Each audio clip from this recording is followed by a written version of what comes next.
Hey guys, welcome back to Planet Tyro. I'm your host, Downward Wonder. Finally guys, one of the biggest anime releases of last year. Last year went on 2014 to now spring 2015 is over. Parasyte The Maxim is over. And now we get to finally talk about it. I just finished watching it about 12 hours ago. And I have a lot to say about it, good and bad, because funny enough, just so you know, full disclosure, I was watching the animated version on TV, and then I was so engrossed with the story, I decided to jump on the manga, and that's giving me a kind of a split perspective. So you get two reviews for the price of one, the anime and the manga. So let's do it.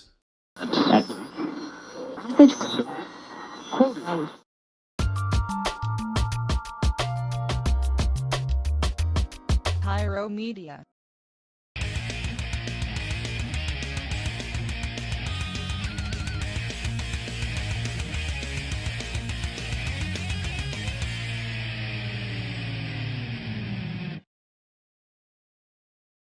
We're talking about Parasyte The Maxim! Parasyte The Maxim is an anime series that is actually based off an old late 80s manga. The manga ran from, I believe, the late 80s to the mid 90s. It's a high school horror seinen anime. Very well done, very popular. I believe it won awards back in the day. And even, I think they made 2 live action Japanese movies of it as well. So it's a franchise that's got a lot of steam.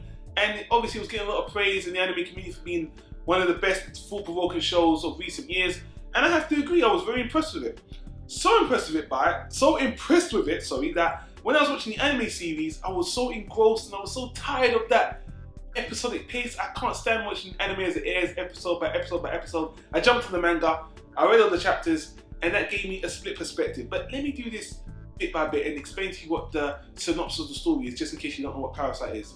Now, Parasyte is a horror story about these parasitic creatures that come from space, land on Earth, and they start taking over the human population. They crawl into your skin like Invasion of the Body Snatchers, they take over your brain, and they just eat humans. The main protagonist is a focal character called Shinichi, and basically, he's attacked by one of these parasites. They try to take over his brain, but he stops them and kind of stops it to be in his arm. So the parasite gets stuck in his arm, and basically the arm becomes the parasite, and it's half man, half parasite. Really cool premise. And the cool thing about this show, as you're watching the anime series, you get to see this parasite has no morals. It's just like an alien creature, and this high school student is terrified of the parasite. And it gives some interesting philosophy between this creature that doesn't have the human compassion at all, see things very black and white, and this teenager who's got all these hormones, all these angst, and he goes to high school. So, you know, it's an odd couple pairing. And the other parasites that are taking over the human race, they're just murdering. And this show is full of gore, and the animation is great. It's done by Madhouse. The animation looks good. From the manga, they changed certain things. I think the character design is updated because it's a 20-plus-year-old manga, and it looks really good. The gore's good. The action is really good. Getting onto the sound is good. The voice acting is okay, even though some characters' voice annoyed the hell out of me. The ending theme, I didn't really like it. It was kind of mellow, and sometimes when you had that high octane action, the mellow, okay, that was kind of mellow, but some people find it appropriate. The opening is cool. If you ain't seen the opening is cool, by the way. I like the opening.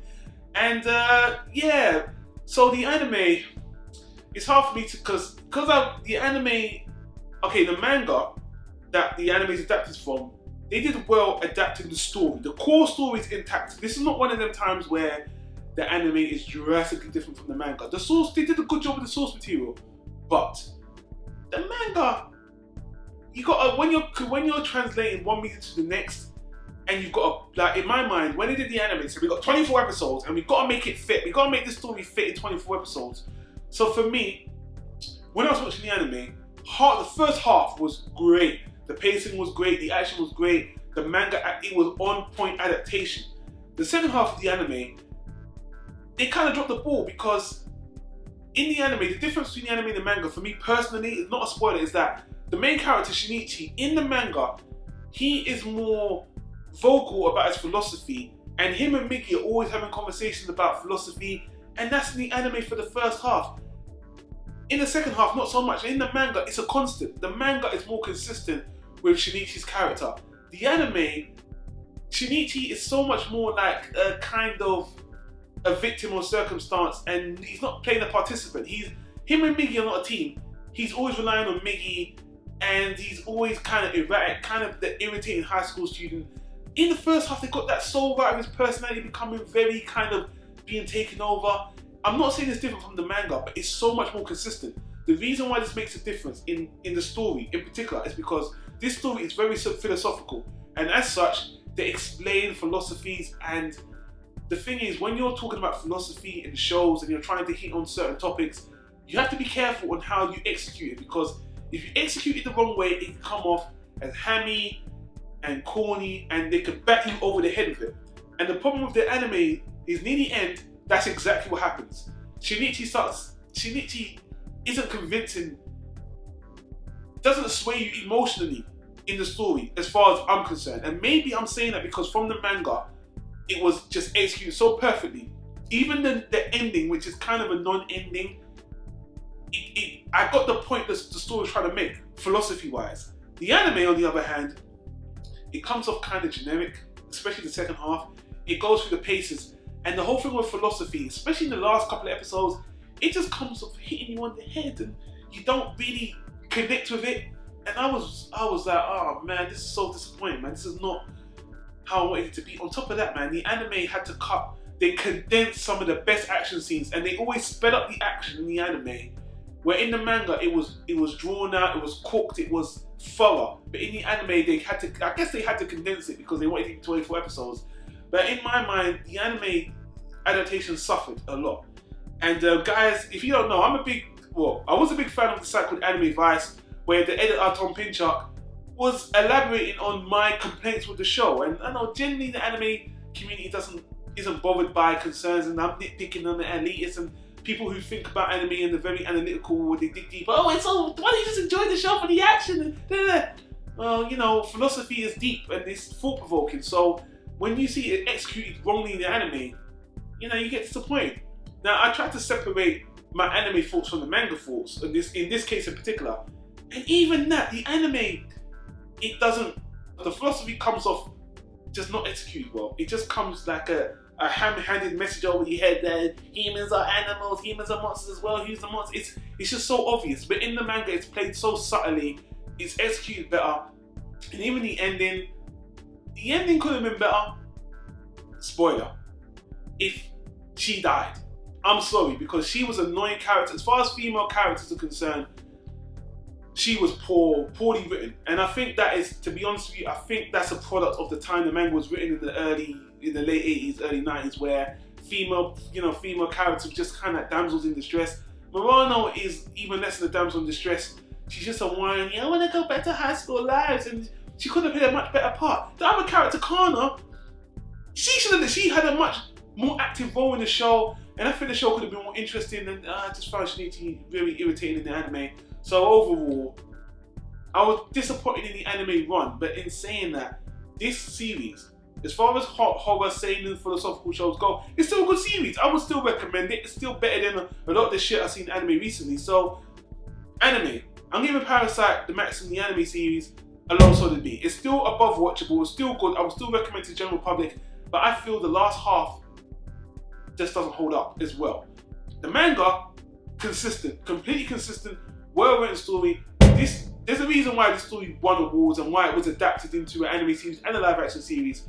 And at the end of the day, you can always go back to the manga if you want to read it. But you know, if you've watched the anime, you're not going to get that much different from the manga. It's just going to be betterly paced, and I think it's a better experience. I would say read the manga. That's my personal opinion. And guys, I do want to give a shout out to ANIMEVICE. This is one of my favorite anime sites of recent years because unlike all these other anime sites, a lot of anime channels on YouTube and whatever, so many of them are focused on top 10 videos. It's very popcorny and it's just so much based on fan service and shonen.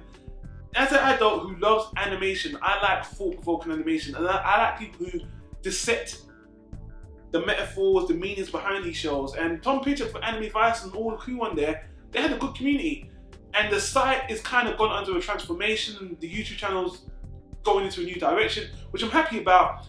And they released a video that I'm really happy that I actually was going to touch on this. AKIRA, the anime versus the manga, guys. If you're not seeing it on the screen, if you're not seeing, hit that annotation, watch this. This is awesome, and I want to see more stuff like this. And you never know, man. Maybe I'll even reach out to do something with them in the future. Really big fans of ANIMEVICE. Support the site, and they had great stuff to say on Parasyte. I'm going to put annotation to their thoughts on Parasyte because honestly, Tom Pinchuk really wraps up a lot of what I had to say in a lot more. Well, they're a lot more articulate than I am. I'm just very basic, so I'm giving them props. Have to give them a plug, guys. They deserve it. But you know what? All that said about Parasyte, tell me what you think. Do you think, as usual, I'm just a nitpicky anime elitist who just can't enjoy the show for what it is? Did you agree with me? Did you think that they kind of fell off halfway through? Did you read the manga? I want to know, man. Leave your comments down below. As always, guys, I want to thank you for watching the video. Hit that like button if you like the video. And we got a lot of content here on Planet Tyro, reviews on everything. Anime, manga, books, comics, films, what have you. Click the annotation on the screen to get those videos straight to your YouTube feed. You don't have to keep coming back. I'd appreciate it if you subscribe. And until the next video, guys, Stoned Wonder signing off, saying peace.